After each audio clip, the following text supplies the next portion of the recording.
Baiklah, perkenalkan nama saya Nisa Olanifa dengan NIM 2212935. Dengan mata kuliah Konsep Dasar Biologi, saya akan menjelaskan materi tentang struktur dan fungsi hewan. Yang pertama ada jaringan epitel. Jaringan epitel pada hewan merupakan jaringan yang berfungsi sebagai pelapis organ dan rongga tubuh bagian luar hewan. Jaringan apitel berlokasi pada permukaan tubuh hewan yang membatasi organ tubuh dengan lingkungan luarnya. Jaringan epitel yang melapisi permukaan tubuh atau lapisan luar tubuh disebut sebagai epitelium. Jaringan epitel yang membatasi rongga tubuh disebut mesotelium, dan jaringan epitel yang membatasi organ tubuh disebut endotelium. Jaringan epitel berfungsi untuk melindungi jaringan yang ada di bawahnya dari kerusakan sebagai pengangkut zat-zat antar jaringan dan sebagai tempat keluarnya enzim. Berdasarkan bentuknya, jaringan epitel dibagi menjadi 3 jenis, yaitu epitel pipih, epitel batang, dan epitel kubus. Epitel pipih memiliki ciri berupa selnya yang berbentuk pipih dengan nukleus bulat di tengah. Epitel batang merupakan jaringan epitel yang disusun oleh sel berbentuk seperti batang dengan nukleus bulat di dasar sel, sementara epitel kubus merupakan jaringan epitel yang disusun oleh sel berbentuk kubus dengan nukleus bulat besar di tengah. Selanjutnya, jenis-jenis jaringan apitel. Berdasarkan jumlah lapisan selnya, jaringan epitel dibagi menjadi beberapa jaringan, yaitu epitel pipih berlapis, yang memiliki ciri-ciri selnya berbentuk bulat di tengah sitoplasma, jaringan sangat jernih, dan sel-selnya tersusun sangat rapat. Jaringan epitel pipih lapis terletak pada kapsul Bowman pada ginjal, lapisan dalam limfa dan pembuluh darah, alveolus dan paru-paru, ruang jantung, selaput bagian dalam telinga, dan sel ekskresi kecil dari kebanyakan kelenjar. Jaringan epitel pipih selapis berfungsi sebagai pelapis bagian dalam rongga dan saluran, tempat difusi zat, dan tempat infiltrasi zat. Epitel pipih berlapis yang berfungsi sebagai lapisan pelindung dari pengaruh luar dan penghasil mukus. Jaringan epitel pipih berlapis ini terletak pada kulit dengan zat tanduk, rongga hidung, rongga mulut, epidermis, esofagus, jaringan vagina, dan saluran anus. Epitel batang berlapis yang memiliki ciri-ciri bersitoplasma jernih, memiliki sel yang berbentuk batang, dan memiliki inti sel bulat yang berada di dekat dasar. Jaringan epitel batang berlapis memiliki fungsi dalam proses sekresi, penyerapan, atau absorpsi, menghasilkan mukus, dan pelicin atau pelumas permukaan saluran. Jaringan ini banyak ditemukan pada usus, dinding lambung, kantong empedu, saluran rahim, saluran pencernaan, dan saluran pernapasan bagian atas. Selanjutnya, epitel batang.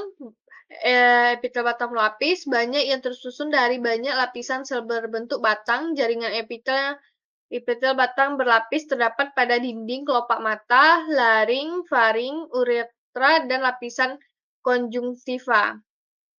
Seperti pada bagian mata yang berwarna putih, jaringan epitel batang berlapis banyak berfungsi sebagai pelindung, penghasil mukus, gerakan zat melewati permukaan, dan saluran ekskresi kelenjar ludah dan kelenjar susu.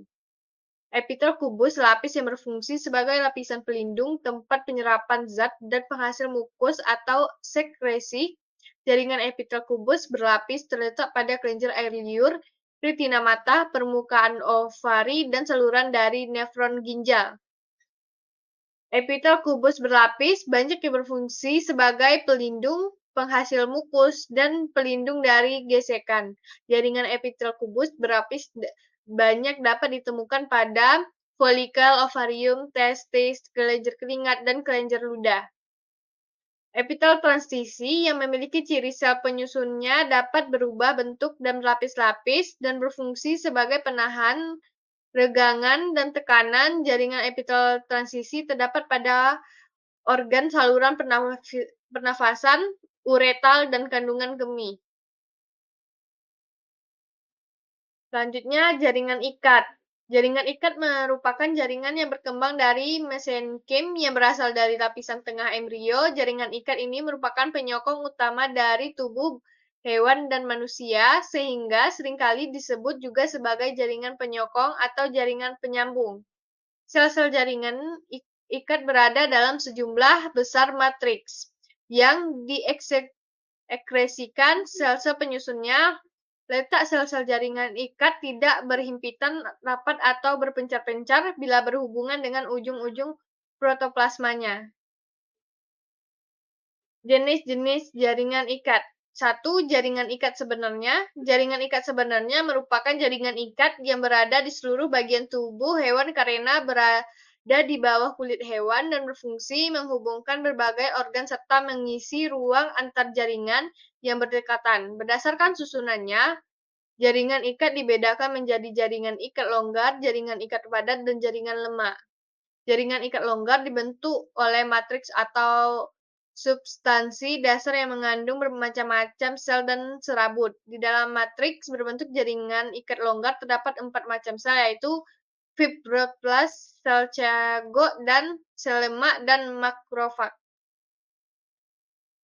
2. Ada jaringan tulang atau rangka. Jaringan tulang merupakan jaringan ikat yang berfungsi sebagai penyokong tubuh. Oleh karena itu, itulah jaringan tulang dilengkapi oleh rangka yang kaku. Jaringan tulang juga terdiri dari sel-sel yang terdapat dalam matriks organik seperti pada jaringan ikat, tetapi matriks jaringan tulang bersifat lebih keras. Pada hewan vertebrata ada 2 jenis jaringan tulang, yaitu tulang rawan dan tulang keras.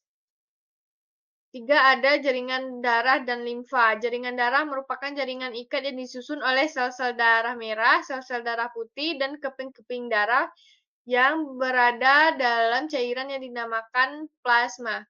Plasma darah terdiri dari air yang mengandung berbagai zat terlarut yang dialirkan dari satu bagian tubuh ke bagian tubuh lainnya. Bahan makanan seperti glukosa, lemak, dan asam amino dibawa dari usus ke hati, urea dari hati ke ginjal, dan hormon dari kelenjar buntu menuju berbagai organ yang menjadi target.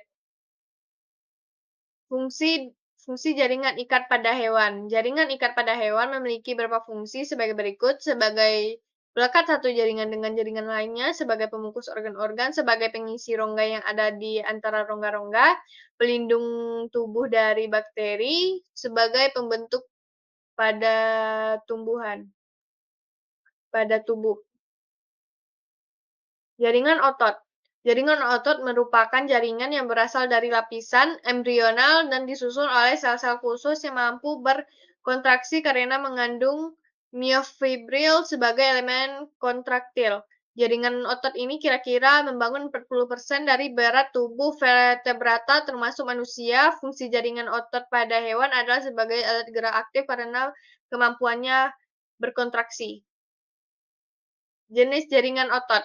Otot polos. Otot polos merupakan jaringan otot yang disusun oleh sel-sel yang berbentuk kumparan dengan satu inti di tengahnya. Karena sitoplasma mengandung filamen yang tidak teratur, otot polos tidak terlihat lurik. Saat miofilamen memendek, otot akan berkontraksi. Yang kedua ada otot lurik. Otot lurik merupakan jaringan otot yang disusun oleh serabut-serabut otot atau sel-sel otot, serta memiliki banyak inti yang terletak di bagian tepinya, sebagian otot rangka. Miofilamen otot lurik yang memiliki susunan yang teratur, membentuk garis-garis melintang dan terang dan gelap. Otot jantung. Otot jantung merupakan jaringan otot yang berada di jantung yang selnya bercabang-cabang dan setiap cabangnya melekat dengan cabang lainnya. Miofilamen otot jantung tersusun sebagai pada otot lurik. Sel otot jantung memiliki satu inti yang terletak di tengah. Selanjutnya ada jaringan saraf. Jaringan saraf merupakan jaringan yang disusun oleh kumpulan saraf.